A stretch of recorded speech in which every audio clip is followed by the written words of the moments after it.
उत्कल को अनादि कालरू चारु चित्रमय हस सह सबुजिमा सह चलचंचल मु मंदिर मालिनीर महनीय रूपरे मु विश्वविदिता।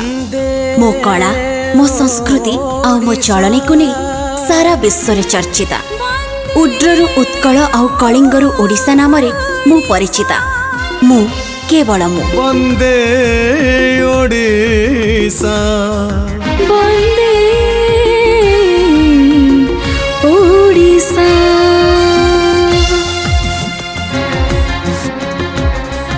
पुराण कालरू विज्ञान काल जाए मु रही मो निजस्व परिचय को नहीं आउ आगक रही मु स्वाभिमानी स्वाभिमान को नहीं बंचिबा मोर अभ्यास।